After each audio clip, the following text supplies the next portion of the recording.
قيل لي: أنت أوحد الناس طرا في فنون من الكلام النبيه، لك من جوهر الكلام بديع، يثمر الدر في يدي مجتنيه، فعلام تركت مدح ابن موسى والخصال التي تجمعن فيه. قلت: لا أهتدي لمدح إمام كان جبريل خادما لأبيه. اللهم صل على محمد وآل محمد. روي عن إمامنا الكاظم عليه السلام أنه كان يقول لبنيه: هذا أخوكم علي بن موسى الرضا عالم آل محمد، فاسألوه عن أديانكم واحفظوا ما يقول لكم، فإني سمعت أبي جعفر ابن محمد عليهما السلام غير مرة يقول لي: إن عالم آل محمد لفي صلبك، وليتني أدركته، فإنه سمي أمير المؤمنين علي عليه السلام. الحديث مع اختصاره يكون عن الإمام الرضا عليه السلام في محورين. المحور الأول: من هو الإمام الرضا عليه السلام؟ المحور الأول: من هو الإمام الرضا؟ وهذا السؤال لابد أن يطرح في هذه المحافل لكي تتعلم الناس وتتعرف على الإمام سلام الله عليه. وفي هذا السؤال يوجد جواب في نقطتين.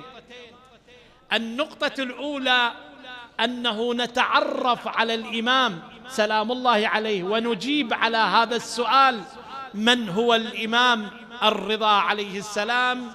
من خلال معرفتنا بالحسب والنسب الشريف الذي ينتمي إليه الإمام سلام الله عليه، أو كما يعبر في مصطلحات هذه الأيام وهذه الأزمنة بالهوية الشخصية أو البطاقة التعريفية للإمام الرضا صلوات الله وسلامه عليه.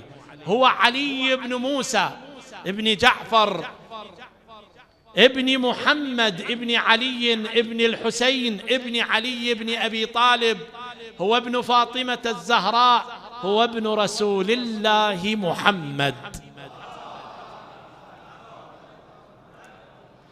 فهو من جهة الأب ينتمي إلى هذه السلسلة التي عرفت بالسلسلة الذهبية، هذه الأسماء الطيبة الطاهرة التي قيل عنها أنها لو قرأت على مجنون لأفاق من جنونه لشدة عظمتها ولكثرة بركتها صلوات الله عليهم أجمعين. اسمه علي، وهذا الاسم جاء من قبل رسول الله صلى الله عليه وآله، هو الذي قال من ذلك اليوم: ويخرج من صلب موسى ابنه علي، هو الذي سماه بهذا الاسم. أمه تلك المرأة الطيبة التي تعرف بتكتم، وإن من عظم شأنها أن الإمام الكاظم سلام الله عليه يقول لأصحابه: إني ما تزوجت هذه المرأة إلا بوحي من الله وبأمر من رسول الله صلى الله عليه وآله. فقيل له: يا ابن رسول الله، هل نزل عليك الوحي أم أنك رأيت النبي؟ قال: اعلموا رأيت رسول الله في المنام بيده قطعة قماش فتحها وإذا بها قطعة من حرير، في داخل تلك القطعة فيها صورة هذه الجارية، وقال لي: تزوجها فإنها ستلد لك خير أهل الأرض من بعدك. اللهم صل على محمد. يكفيها فخرا وعظمة أن المعصوم هو الذي يلقبها. تقول الأحاديث والروايات التاريخية أن الإمام الكاظم بدل اسمها وغير اسمها، وذلك عندما ولدت الإمام الرضا، عندما أنجبت علي بن موسى الرضا، يقول سماها بالطاهرة، فكانت اسم أو اسما على مسمى، كانت اسما على مسمى سلام الله عليها، طاهرة وعفيفة.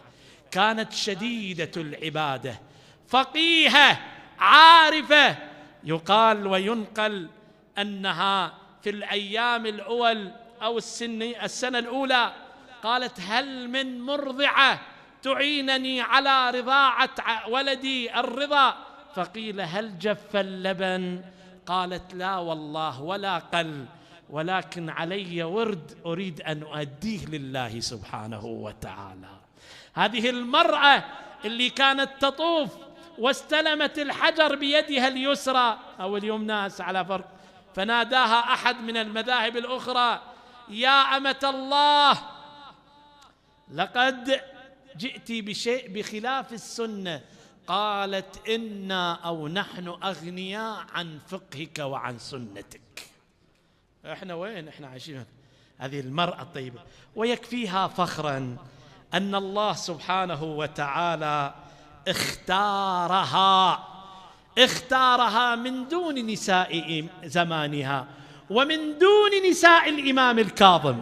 يعني الإمام الكاظم خلته أكثر من امرأة، بأن اختارها أن تكون أماً على الأقل اللي متعارف والمتيقن إلى 3 أولاد، 2 من الذكور و1 أنثى، وكل هؤلاء ال3 لهم قدر عظيم وشأن كبير عند الله وعند محمد وآل محمد. اللهم صل على محمد وآل محمد.